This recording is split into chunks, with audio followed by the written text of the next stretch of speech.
pumps and solar panels, so we get a full independent evaluation of the incidence of bad practice, questionable profits and fraud.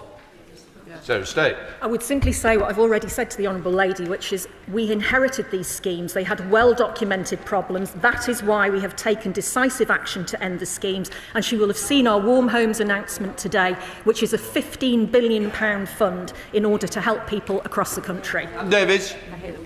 Question die, please. Secretary of State. I hold a range of discussions with ministers in the Welsh Government, including about our crucial investment into the Welsh Rail network. We're investing at least £445 million into Welsh Rail to right years of underfunding by previous Tory governments. This will mean more stations, new stations, more and faster trains on the key lines in North and South Wales and into England to improve cross-border connectivity, create jobs and boost economic growth. And Davies. Mr Llavarydd. The Treasury has confirmed that the Northern Powerhouse Rail will be classified again as an England-Wales project, depriving Wales again of £1 billion in funding. Instead, we are being asked to celebrate £455 million spent over 10 years in East Wales. This means no electrification beyond Cardiff, no new station for St Clears, even though it was promised through the levelling up, and no upgrades for Carmarthen Station. So what influence can the Secretary of State bring to bear on the Treasury so that the 1.5 million people who live outside the investment area, who are excluded, get the funding that they deserve? Here.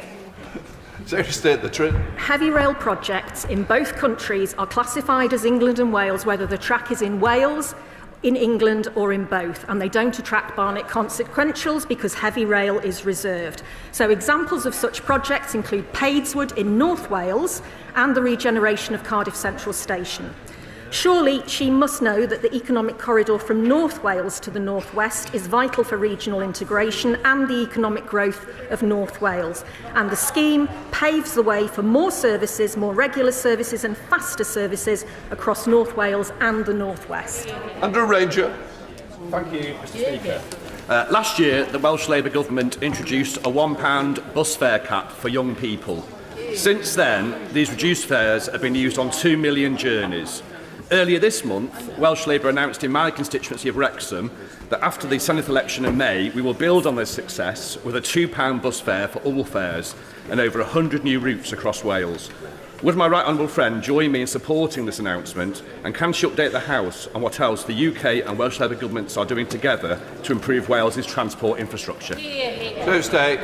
Well, the introduction of the £1 bus fare cap for young people and now a £2 cap on all fares from the Welsh Labour Government has been great news and will help everyone with the cost of living. And the 100 new bus routes right across Wales that will happen if the Welsh Labour are re-elected in May will further help people take advantage of the new opportunities and jobs we're creating across Wales.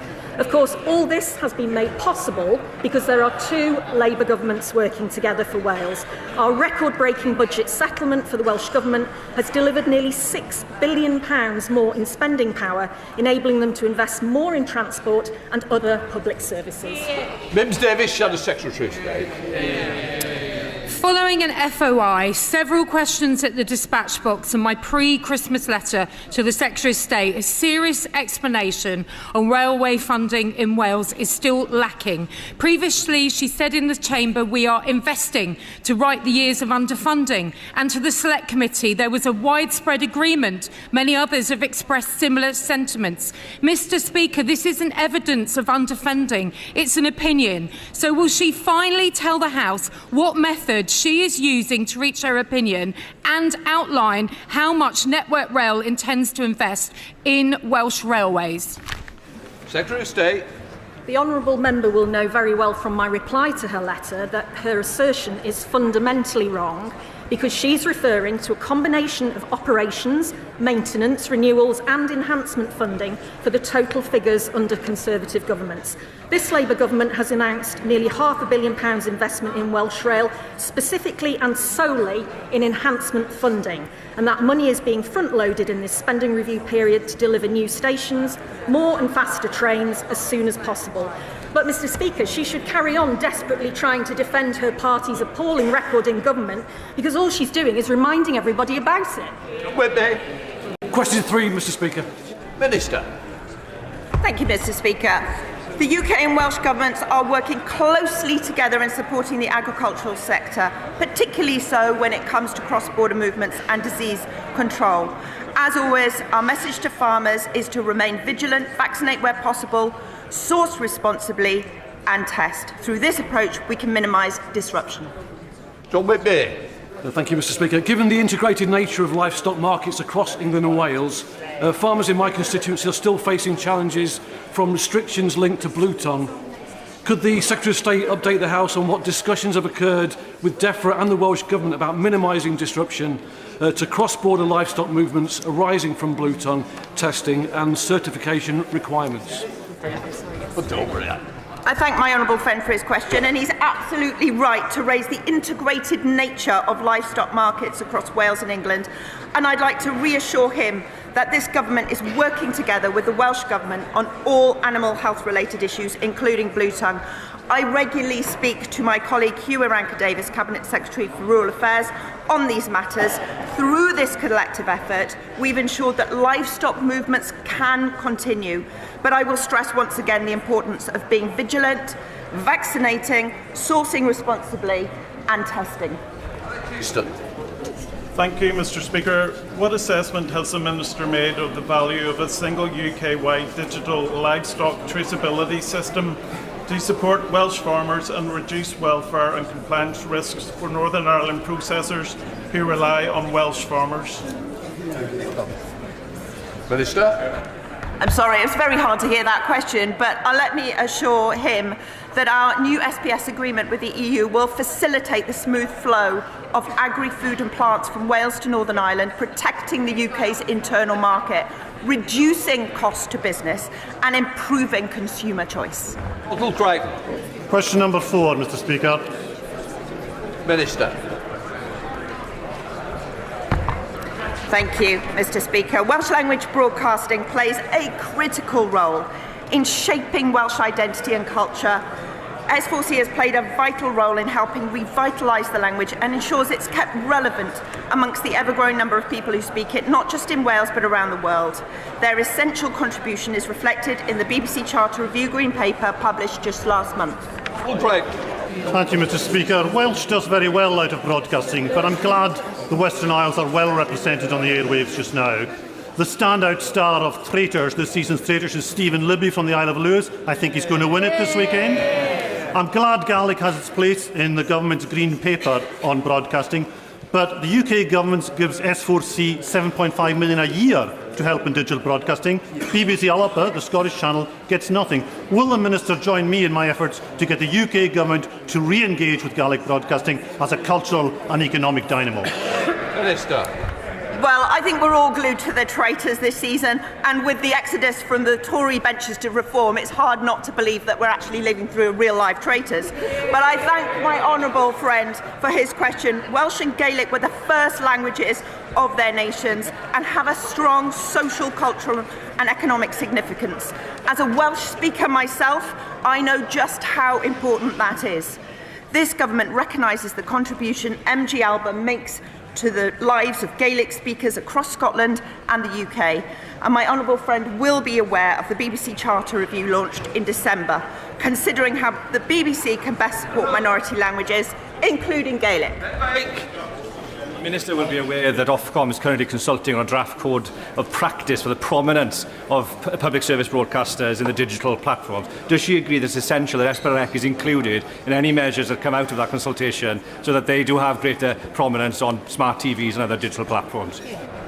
Thank you. My honourable friend across the benches raises a very, very important point, and one which I've regularly discussed with S4C and my colleagues in the Department for Culture, Media and Sport. It is fantastic news that last week the BBC and S4C announced plans for a major new streaming partnership, giving greater prominence for S4C on the iPlayer. But I know there's more to do on this issue, and I will continue to work with my colleagues and broadcasters on this matter. The committee, Ruth Jones. Mr Speaker, the Welsh Affairs Select Committee took evidence from the CEO and Chair of S4C last week, and it was good to hear their plans for the future. So what discussions has the Minister had with S4C and other broadcasters to further the development of the Welsh language across Wales and beyond? Minister. I thank my honourable friend for her question, raising the importance and sustainability of S4C, and it is that is crucially reflected in the BBC Charter Review launched just in December, and I will continue having those conversations with my colleagues here in Welsh Government, but also with the broadcasters themselves. Rachel Taylor. Question 5, please, Mr Speaker. Secretary of State. Thank you, Mr Speaker. With your permission, I'll answer questions 5 and 6 together. This government is absolutely determined to improve the cost of living for families across Wales and the whole of the UK. It's why we're benefiting 69,000 children in Wales by scrapping the 2-child limit. It's why we're slashing household energy bills by an average of £150 a year, and it's why we're again increasing the national minimum and living wage, building on the previous increase which boosted the incomes of up to 160,000 workers in Wales. Rachel Taylor. Thank you, Mr Speaker. The latest interest rate cut, the 6th since Labour formed this government, is great news for mortgage holders in Wales, in North Warwickshire and Bedworth and across the UK. Bringing down the cost of family mortgages by almost £1,400 a year. Would the Secretary of State update the House on how this government's policies are helping to strengthen our economy and improve the cost of living as a result? Secretary of State. Can I thank my honourable friend for her question? She's absolutely right, Mr Speaker. This government is supporting people across Wales and across the UK with the cost of living.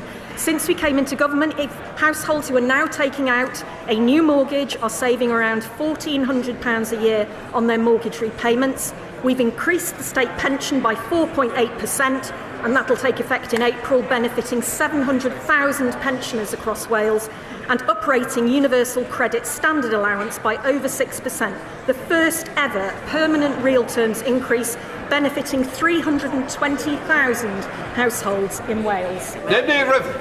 Mr Speaker, the cost of living is still a major concern for my constituents in Llanelli, so I very much welcome the decision by this Labour government to give householders £150 help with their domestic energy bills. But can the Secretary of State explain exactly who is eligible and when and how they will receive this money? Can I thank my honourable friend for her question?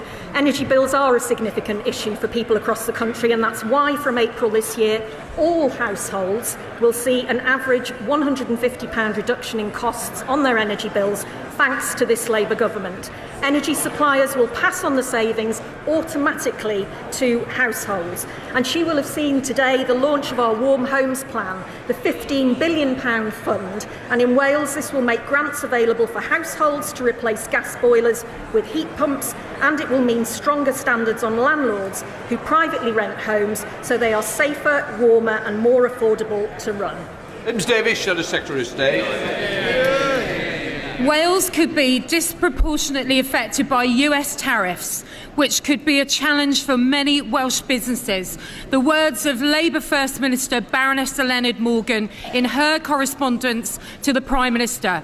Lots of talk about traitors, but Mr Speaker, we, the Conservatives, over the past 27 years, are the ones who've seriously scrutinised, challenged and exposed the failings of Welsh Labour, clearly propped up by Plaid and the Lib Dems. So will she confirm it's the two fabled Labour governments who simply cannot work together who are just making the cost of living and unemployment worse in Wales? Secretary of State. Wages are up, inward investment is up, inactivity is down on the year, unemployment is down on the year, and we've had 6 cuts in interest rates so that families taking out a new mortgage are £1,400 a year better off than they were under the Tories. Sean Davis. Number 7, sir. Minister. As two governments, we are committed to working together to keep cross-border arrangements fair, transparent and patient-centred. I'm proud that last year's spending review saw the largest financial settlement in the history of devolution. Working in partnership, we will fix the NHS and make it fit for the future.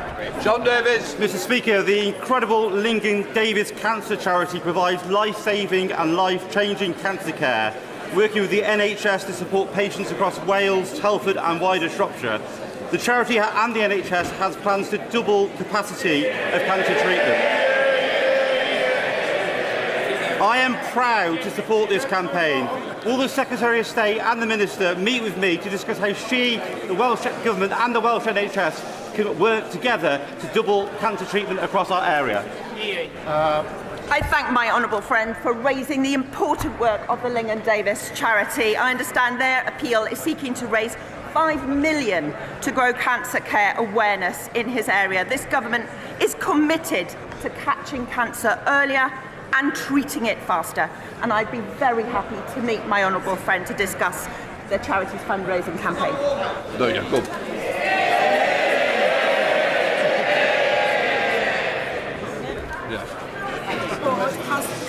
Paris Health Board has been categorising the needs of its patients based on cost rather than on their clinical need, and that's causing a real problem for the Robert James and Agnes Hunt Orthopaedic Hospital in my constituency and the associated Headley Court Veterans Centre, because they need to prioritise patients based on clinical need and not on whether Paris Health Board will pay for them this year.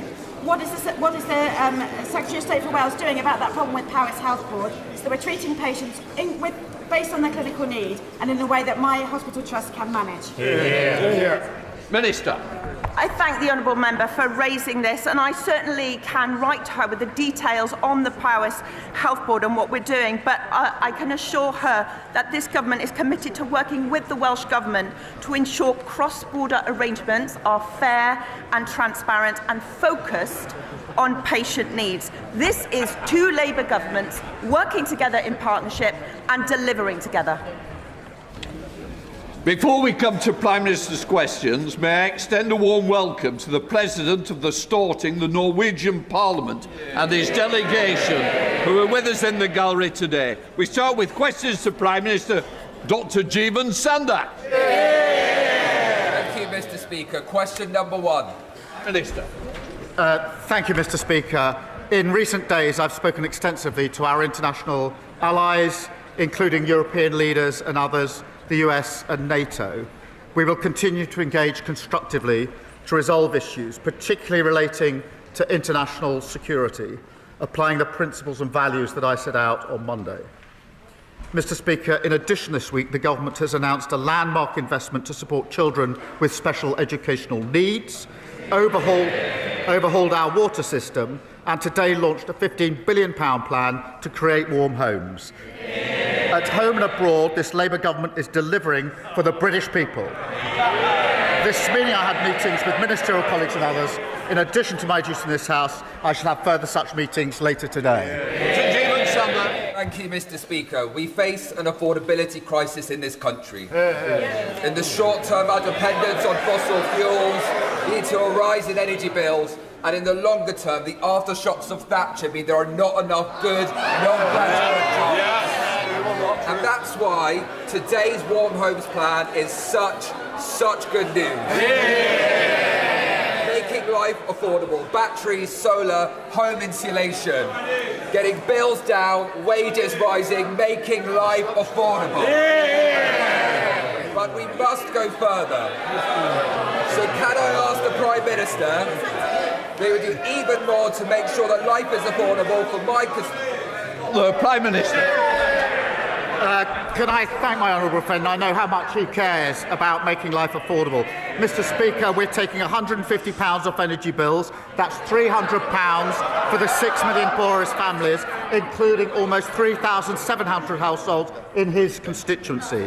The Warm Homes plan we're announcing today is the biggest ever public investment in upgrading British homes. It will lift 1 million households out of fuel poverty, tackling the cost of living. That's the difference a Labour government makes.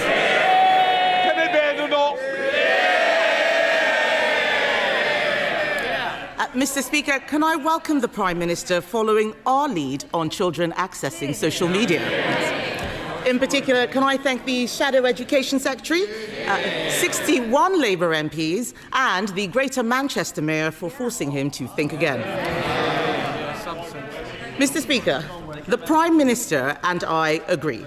The future of Greenland should only be decided by the people of Greenland. When the Prime Minister made this point to President Trump on Monday, did the President agree or disagree? Prime Minister. Well, Mr. Speaker, engaging constructively on international security matters hugely, particularly when it comes to security in the Arctic, and that's the context in which this discussion is going on in relation to Greenland. As we engage constructively, I have made my position clear on our principles and values. The first of those is that the future of Greenland is for the people of Greenland and the Kingdom of Denmark alone. The second is that threats of tariffs to pressurise allies are completely wrong. Mr. Speaker, we will continue to engage constructively. I've had many international calls in recent days, and the Prime Minister of Denmark is coming to the United Kingdom tomorrow for bilateral talks. But I do want to be clear with the House. I will not yield, Britain will not yield on our principles and values about the future of Greenland under threats of tariffs. And that is my clear position. Mr. Speaker, I'm very glad to hear the Prime Minister say that. We all know that the people of Greenland do not want to be ruled by America. But does he agree that just as those in Greenland should decide their own future, so should the Chagossians? Mr. Speaker, I've made out my position on Greenland absolutely clear on Monday and a moment ago. President Trump deployed words on Chagos yesterday that were different to his previous words of welcome and support when I met him in the White House. He deployed those words yesterday for the express purpose of putting pressure on me and Britain in relation to my values and principles on the future of Greenland. Mr. Speaker, he wants me to yield on my position, and I'm not going to do so. Given that that was his express purpose, I'm surprised the Leader of the Opposition has jumped on the bandwagon. I had understood her position. Mr. Speaker, I had understood her position to be that she supported the government's position on the future of Greenland. Now she appears to support words by President Trump to undermine the government's position on the future of Greenland. She's chosen naked opportunism over the national interest. Mr. Speaker, we'll note that when I asked him what the President told him, he couldn't tell us. Now he expects us to believe he knows what's going on in President Trump's mind. Let me remind him. His Deputy Prime Minister, then Foreign Secretary, used to say that if President Trump didn't like the deal, it wouldn't go ahead. And let's look at what President Trump actually said. The Chagos deal is an act of great stupidity and a sign of total weakness. We didn't need President Trump to tell us that. We've been saying this for 12 months.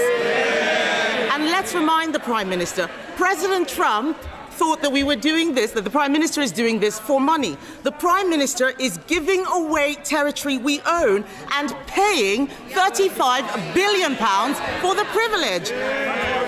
Why doesn't he just scrap this terrible deal and put the money into our armed forces? Prime Minister. The words from President Trump were expressly intended to put pressure on me to yield on my principles. What he said about Chagos was literally in the same sentence as what he said about Greenland. That was his purpose. And the future of Greenland is a binary issue that is splitting the world at the moment with material consequences. I've been clear and consistent in my position on the future of Greenland. The future is for Greenland and the Kingdom of Denmark alone. The Leader of the Opposition has taken 3 positions in 10 days. 10 days ago, she said Greenland was, in her words, a second-order issue. 4 days ago, 4 days ago, she said she supported our position on Greenland. Now she's backing arguments intended to undermine our position, Britain's position on Greenland. This is an important national moment, and yet again the Leader of the Opposition has shown she is incapable of rising to it. I've already told him we agree on Greenland. I'm asking about the Chagos deal. That money, that £35 billion, should go to the armed forces. Mr. Speaker, the world is changing. We are in a very different place, the most dangerous international environment since the end of the Cold War. Last week, the head of the armed forces, not me, the head of the armed forces warned that our military faces a £28 billion shortfall. Is he right? Prime Minister! Mr. Speaker, I'm proud we're spending more on defence than any time since the last Labour government. The Strategic Defence Review is back the biggest sustained increase in defence spending since the Cold War. That's £270 billion this Parliament, making defence an engine of growth. That is a stark contrast. Ben Wallace, the longest-serving Conservative Defence Secretary, openly admitted that under their watch our armed forces were hollowed out. Order. Mr. Bowitt and Mr. Cartledge, it is continuous week in, week out, and there's a couple over here who will also be going out for a cup of tea with you. Please, calm it down, or you know the consequence. Prime Minister. Mr. Speaker, they shout on a Wednesday and they defect on a Thursday. The loudest shouter used to be the former Shadow Justice. We should take a note of who's shouting most loudly this week. Kevin Bernal. Mr. Speaker, the Prime Minister wants to talk about defections. Tell him that when I had someone undermining my party, I sacked him. If he sacked... Mr. Speaker, if he sacked...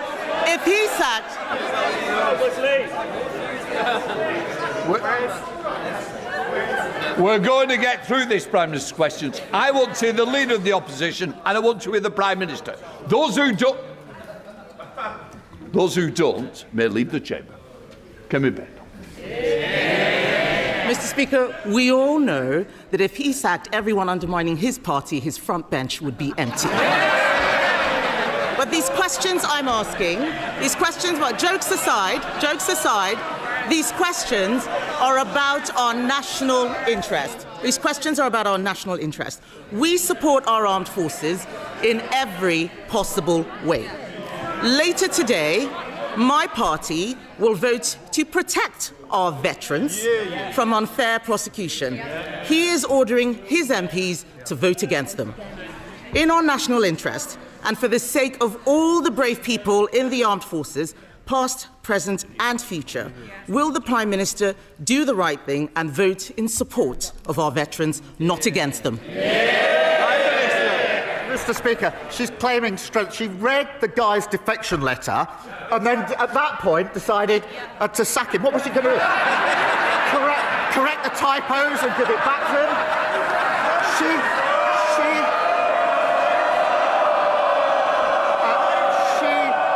She should have sacked him when he made disgraceful comments about faces in Birmingham, and she failed to do so.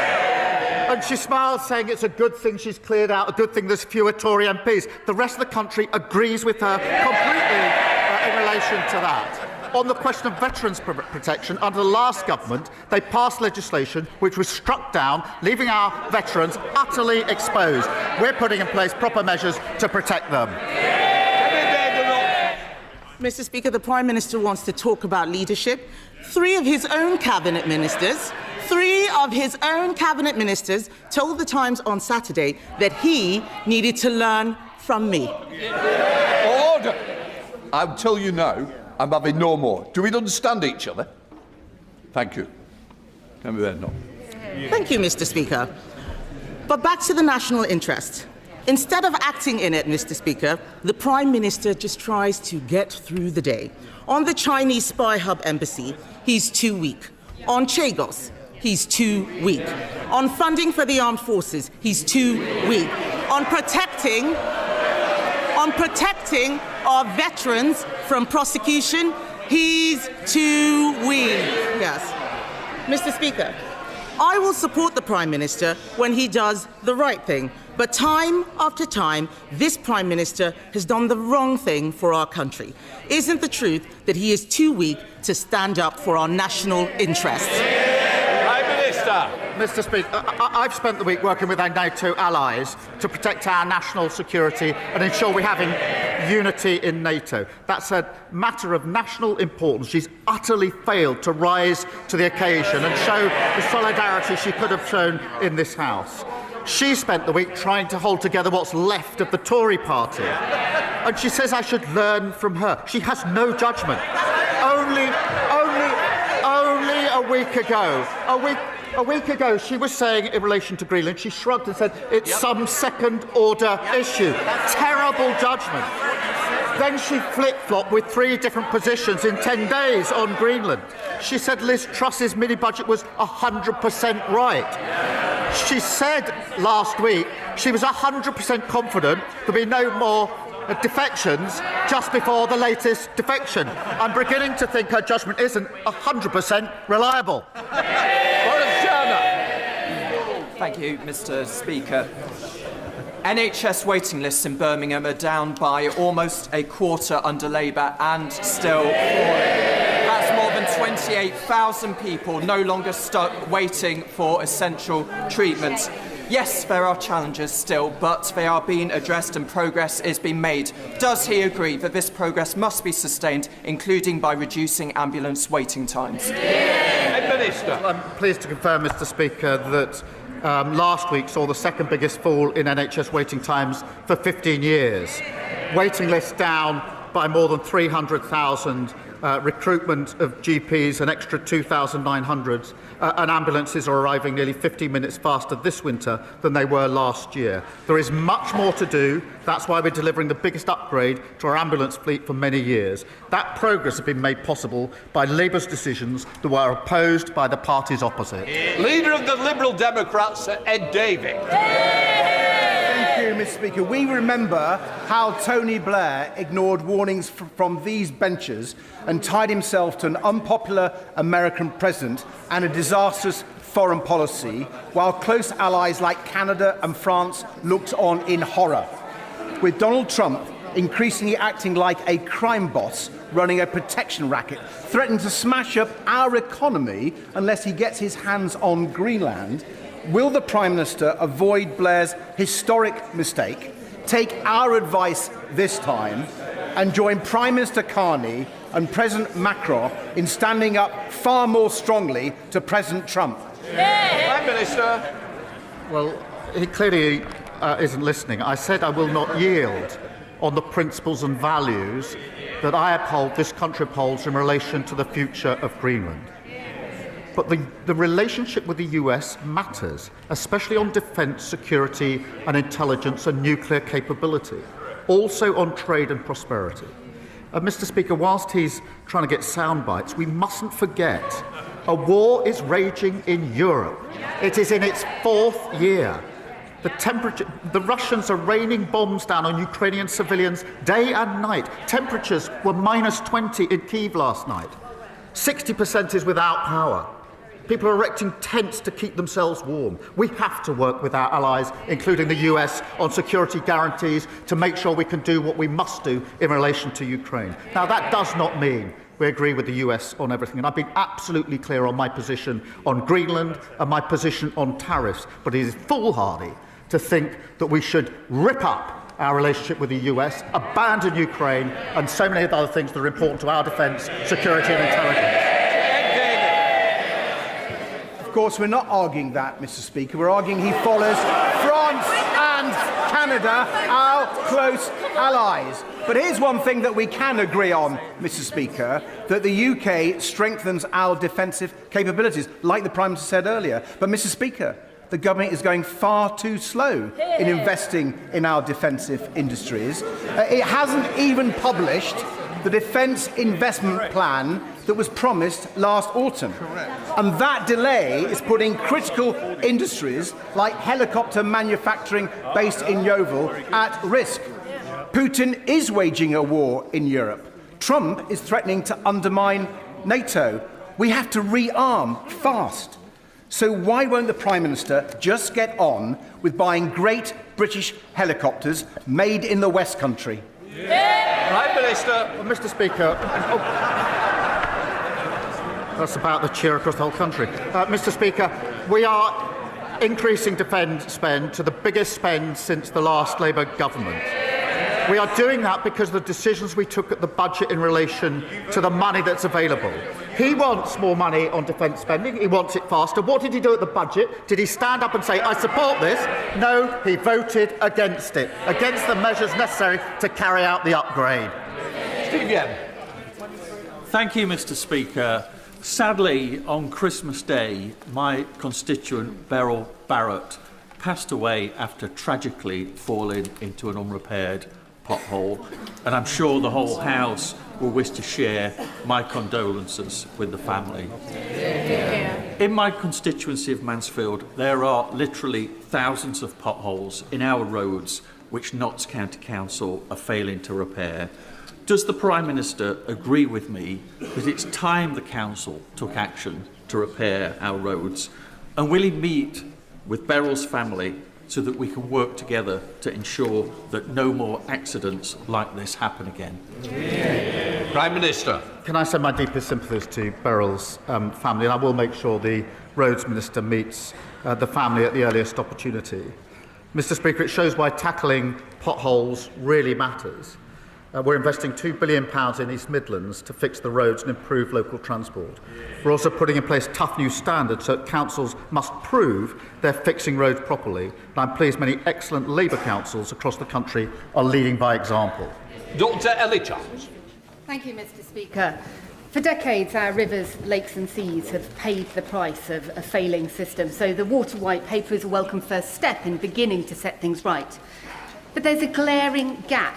Agricultural pollution contributes 40% of the pollution in our waterways, but merits only one single page in this white paper.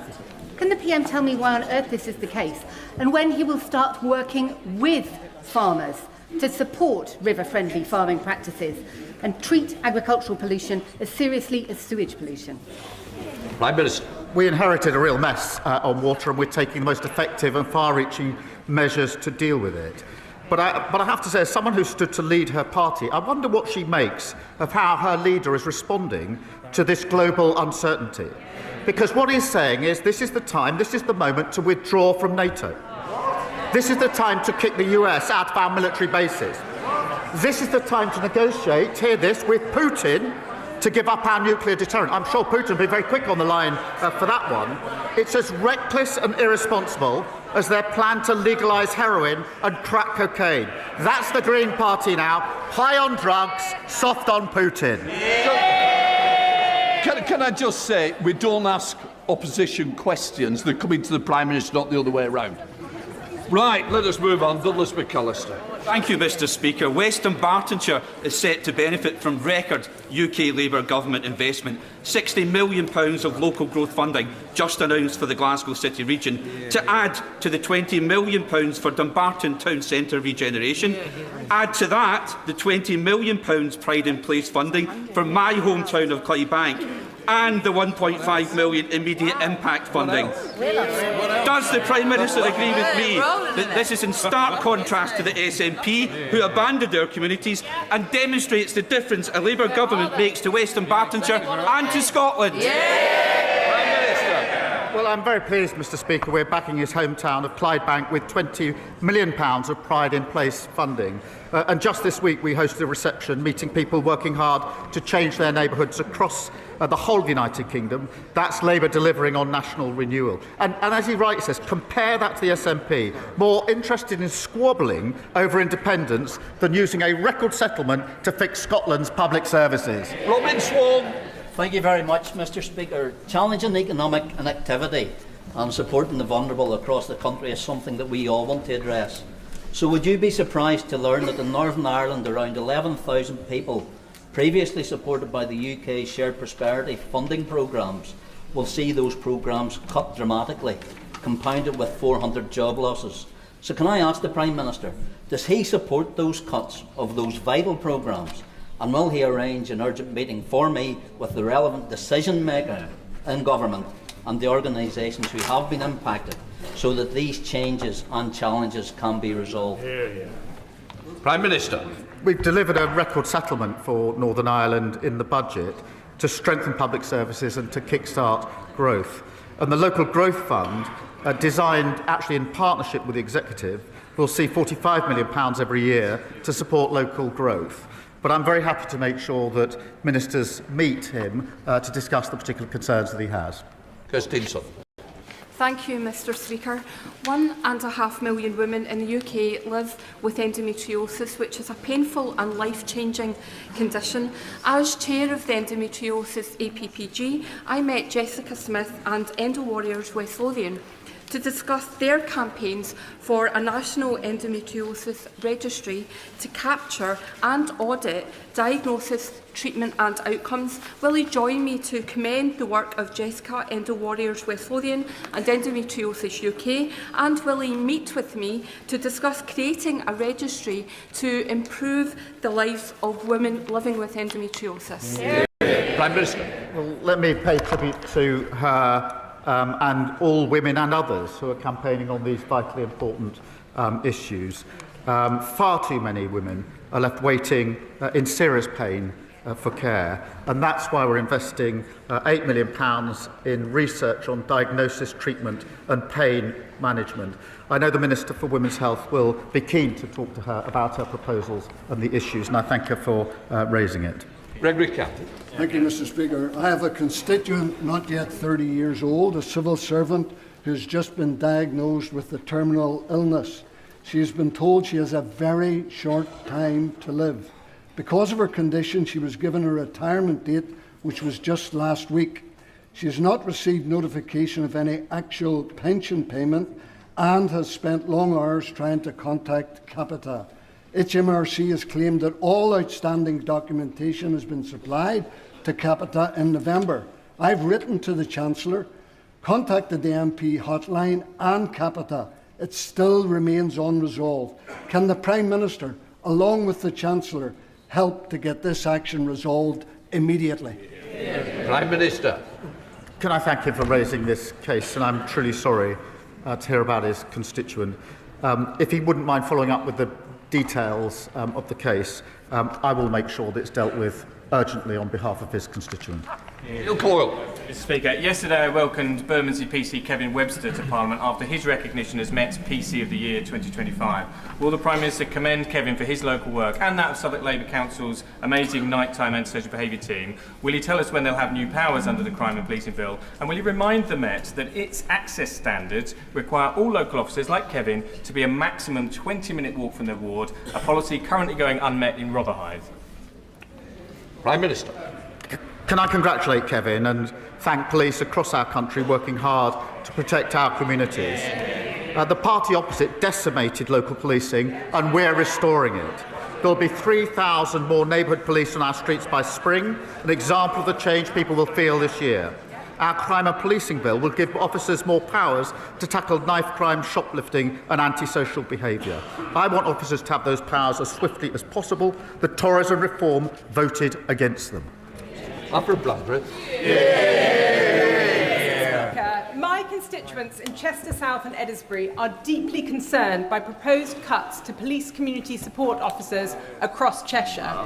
The Labour Police and Crime Commissioner, Dan Price, was silent on this issue, seemingly content to see numbers slashed across the county until residents and local MPs spoke out. Now he seeks to present himself as campaigning to save PCSOs, whilst proposing to substantially increase the precept, all at the same time as planning to increase spending on his office by £513,000 next year.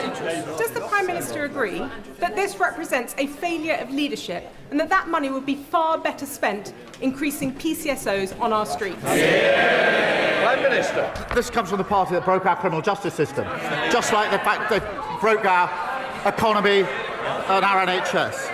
They hollowed out local policing. We're restoring it. There'll be 3,000 new officers in spring of this year. Steve Witherden. Thank you, Mr. Speaker. The thug in the White House has shown that he doesn't listen to grovelling or sycophancy. He'll continue to harm British interests, no matter how compliant we are, and, like all bullies, he will always find the weakest link. Will the Prime Minister close ranks with our European allies and commit to retaliatory tariffs? Well said. Prime Minister. Mr. Speaker, I've made our position clear. I've set out my principles. I'm not going to yield on those principles. But as I said on Monday, of course we need to protect our national interest, and we will always protect our national interest. But simply hurtling at the first opportunity into a trade war is going to hurt working people and businesses across the country. And that is why I'm working hard to make sure we do not get to that point, and I'll continue to act in the national interest. Thank you, Mr. Speaker. Now, the Prime Minister may be aware that my local authority in the East Riding of Yorkshire is the lowest funded per pupil for children with special educational needs and disabilities, and that his local authority in Camden is the highest, an inequality he has repeatedly pledged to end. Well, Mr. Speaker, the results are in. Next year, children in my local area will receive just under £1,000. Children in his local area will receive over £3,800. The gap is getting wider. So can the Prime Minister explain to the House why he thinks children in my constituency are worth so much less than the children in his? We're applying their formula. The one that you put in place in government. We're changing it. Special educational needs is probably raised with me more than any other issue in this House. We're proposing reforms. The issue he's highlighted, the problem he's highlighted... Order. Sorry, Prime Minister. Mr Holden, as Shadow Secretary of Transport, you'll begin the express train and it'll be out of here. I think he may be making himself the next candidate for the Thursday defection, because it's oh, maybe it's someone else. Those that shout loudest end up over there. And I thank Reform are supporting our recycling moves, because soon they're going to be a party entirely made up of... Order. Prime Minister. Mr Holden, I think you need to leave. No.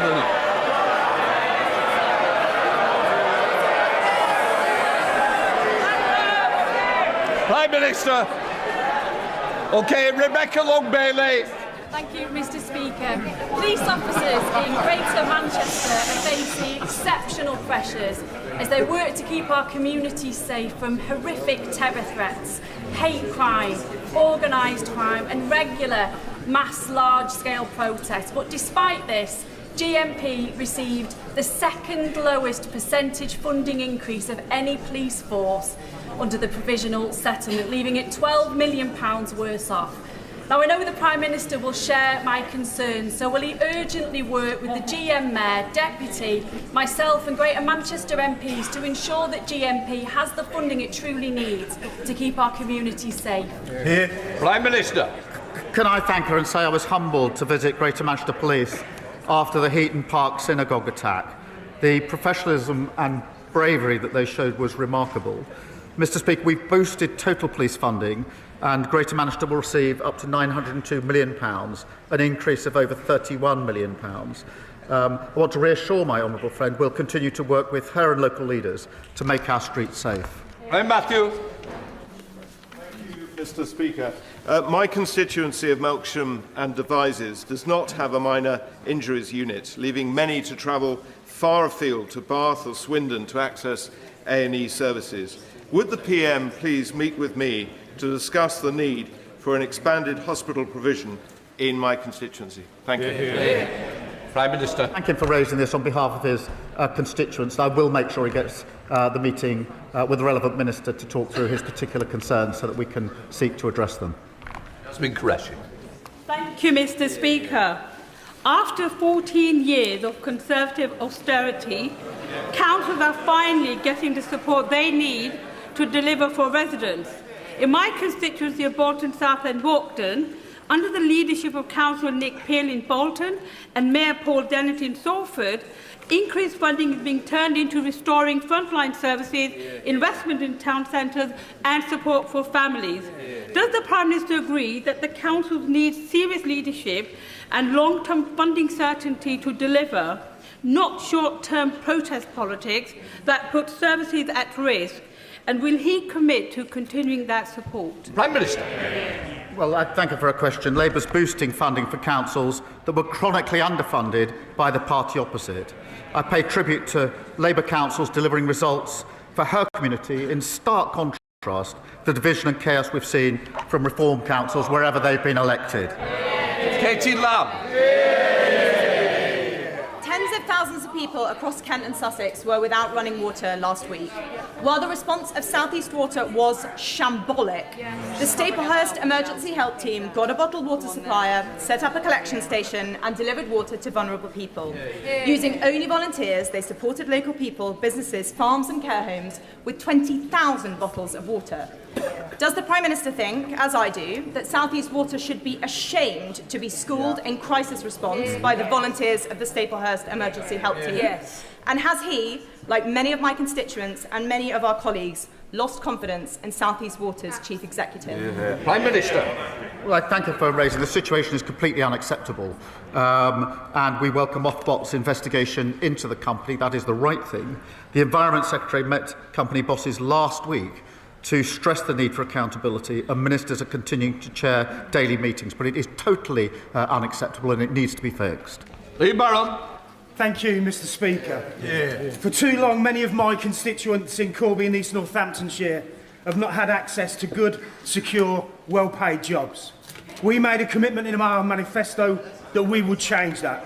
You can't grow an economy based on insecure work, where from one week to the next, somebody doesn't know how many hours they're going to work or how much money they'll be paid. Would the Prime Minister agree with me that all workers should have the hours that they actually work reflected in their contracts so that we can give all working people the security to plan their finances, the security to plan their lives and the security to build a future for themselves and their family? Prime Minister. Well, I'm proud of this Labour government delivering the biggest upgrade to workers' rights in a generation. And we're ending exploitative zero-hour contracts, ending unscrupulous fire and rehire practices, plus parental leave and sick pay. And workers will benefit from those rights in April, Mr. Speaker, and they should never forget that Reform and the Tories opposed every single one of them. Robert Jenrick.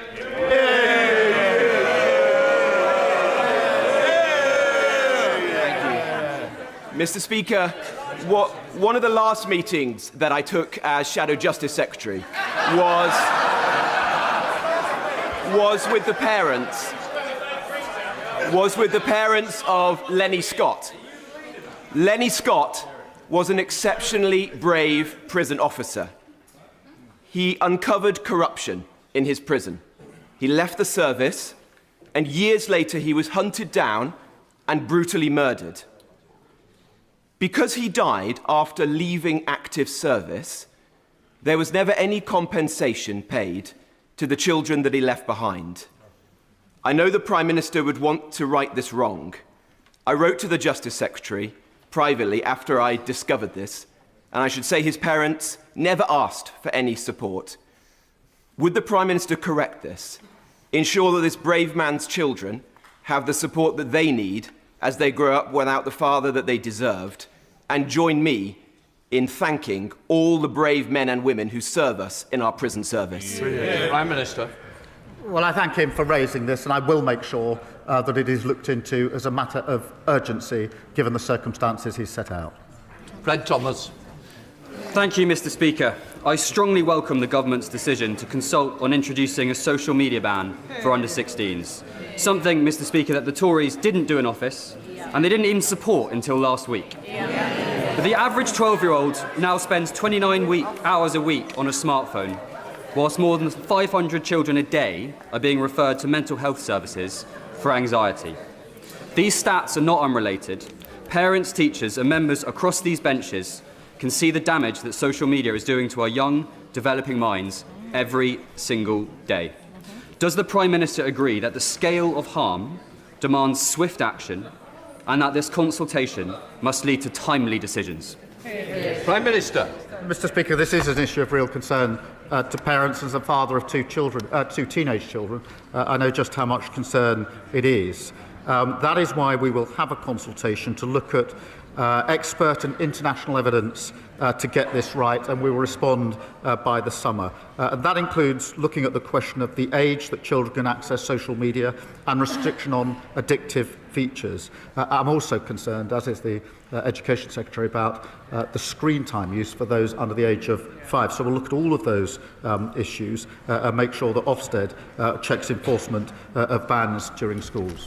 Mr. Speaker, the Bertie Arms is a fantastic family pub, but because of the Chancellor's tax raid on local business, they face a 2,000% increase in their business rates by 2029. That means the Treasury will lose £200,000 in tax take, and Uffington will lose the heart of its community. Now, the Prime Minister promised not to put up taxes on working people, so how does he justify a 2,000% tax attack on working family businesses like this pub? Prime Minister. Well, Mr. Speaker, we're working with the sector to put in the necessary support, but I would remind her that 7,000 pubs closed on their watch, and she didn't say a word about it. Alice MacDonald. Thank you very much, Mr. Speaker. Norfolk is a dental desert causing real suffering for my constituents. I welcome government action so far, including 21,000 extra urgent emergency appointments. But we are the only region without a dental school. The University of East Anglia is ready to open one. So could the Prime Minister set out what more we will do as a government to tackle the dentistry crisis, and will he back our calls for a new dental school in our region? Prime Minister. Well, since day one, she's fought for her constituents on this issue, and I pay tribute to her in relation to that. I agree the University of East Anglia would be an excellent candidate for any additional funded dentistry places available in the future. Mr. Speaker, we're also reforming contracts and making sure dentists spend more time working in the NHS to ring thousands of extra appointments to fix the failure that we were left with. Final question, Gideon Amos. Thank you, Mr. Speaker. Children with disabilities and special educational needs in Somerset will be severely hit if the government goes ahead with removing the remoteness uplift from those authorities. Will the government commit to ensuring that those councils with the largest land area in the country, of which Somerset is one, are properly reimbursed for the cost of remoteness so that children in my Taunton and Wellington constituency do not suffer as a result? Prime Minister. Well, we do understand the challenges in rural communities, and we'll look at that as part of the work we're doing on reform. That completes Prime Minister's questions. Let the front benches change over.